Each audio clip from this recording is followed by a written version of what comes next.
June 20th was Potsdam to Rathenow, and before we tell you about that amazing ride, here's a little excerpt from some writing that Mom did about her journey from Potsdam to Rathenow through Brandenburg. It's a pretty harrowing start to that long journey she took. Next morning, I heard there was another last barge leaving in a short time. We lived close to the bridge where it left from. I persuaded my mother and my sister and baby to go with it. They agreed. We packed the important feather beds in a little garden wagon. I took only a large briefcase with a few pieces of clothes, took other things and a packet of important to me letters, and my bike. The barge had 3 holds and only 1 ladder. I helped my mother, sister, and baby and others down the ladder, but I myself decided to stay on top to work the swinging latrine, which was a large bucket on a rope. I would let it down into the hold as needed, pull it up, and pour it into the river. We arrived in Brandenburg safely in the afternoon and made our way to my uncle's house. Safe, we thought. At 4 a.m, sirens awoke us, and they were not air raid sirens. They were warnings of attacking Russian troops. We gathered in the basement, and I felt panicked. I had to escape. I had to go. My mother, sister, 8-month-old baby, my aunt, and a woman with her 16-year-old daughter. I was a few years older than her. The girl's grandmother and a few others huddled down there. At daylight, soldiers came in, taking off their uniforms, telling us the Russians would be there and at that part of town in an hour. I told my mother I had to leave, but I didn't know how to get out of town. I convinced the woman with her teenage daughter that we would be the first ones to be raped. They should go with us. I knew they had their bikes outside too. When the first grenade hit the yard outside, they decided to go with me. We grabbed our bikes and pedaled furiously toward the western end of the city. German soldiers in doorways shouted at us to get off the street. Go faster, I called to mother and daughter ahead of me. We made it and soon came to an army provision depot. A lone soldier appeared who turned out to be one of my friends from the rowing club I belonged to in Potsdam. He gave us a large bag of chocolate bars, something we didn't even know existed anymore, and a bag of flour before we hastened on. By evening, we had covered the 40 or 50 kilometers to Rathenow, still on the Havel River. The woman and daughter knew about an army provision depot there. The mother had worked with that outfit.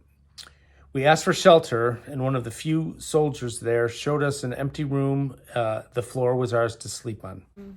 Chapstick and a lip balm. Well, our day started by waking our bikes back up, packing our packs back on, and paying the €1 price for leaving our bikes there overnight, and then hitting the road.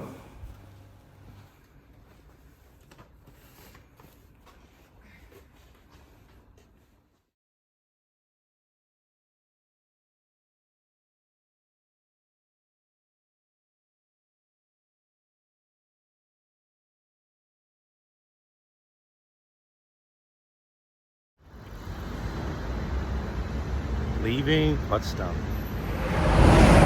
This is typical of how the biking situation was, a cycleway along a fairly busy road. First stop of the day was this amazing fruit and vegetable stand, all from the area. We got some cherries and some delicious strawberries, and there were poppies all along the road.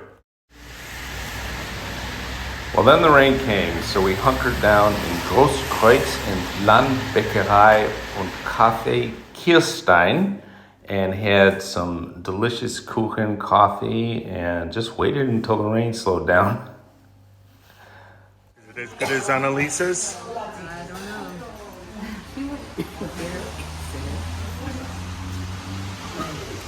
Definitely not. but it's pretty good, right? That's good. That's good. That fish you guys didn't get? Maybe not salmon. You got rhubarb. After an hour and a half, we were back on the road, but soon we had a little breakdown. Tom had a little derailleur adjustment to make, so the team went into action. That's as tight as you can go? I mean, just, It's pretty tight. just saying. So that should be Okay. tight enough to keep Okay. it from dropping. Okay. All right, let's see how that works now. Let's It do a looks test. better. I'll spin. Someone pick a... Sounds and feels much better. You want to shift up there a little? You want to try it? Well, finally, we got to Brandenburg and found a nice lunch spot near the cathedral.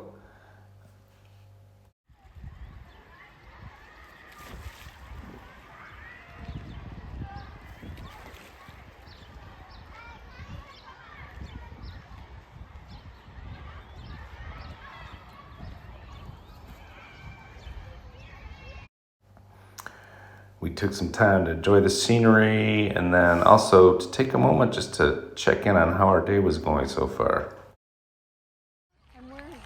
It was great. A little wet from time to time, but we powered through for the most part. Took a nice little break. Got ourselves a good old piece of German Kuchen and some good cafe. Yeah, all good. Enjoying a little break in Brandenburg. Having a wonderful lunch by Der Havel River. So, Meme, how was your morning? It was very good. Nice and cool. The rain cooled us off and hydrated us. And it was a nice rhythm. I think the falls were not great.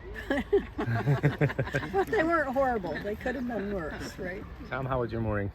My morning was nice and wet, and it was a slow ride because we took a luxurious hour and a half break at the local cafe. Nice. Where was that? Somewhere back there. Großkreuz. Yeah. and all was good. Yeah. Through farmland, which was lovely, and next to some busy roads, but that's okay.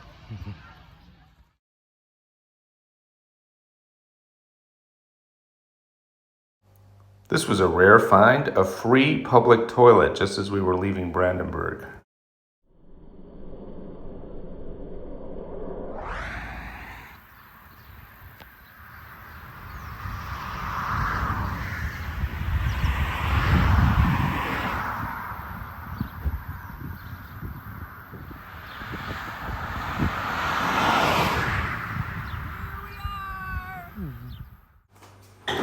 We went through several little towns in Brandenburg, but a lot of the day was going by forests and fields, really rural areas, and then we got to Rathenow, and we stayed in the center of town, the older part of town, this great little place called Zum Alten Hafen.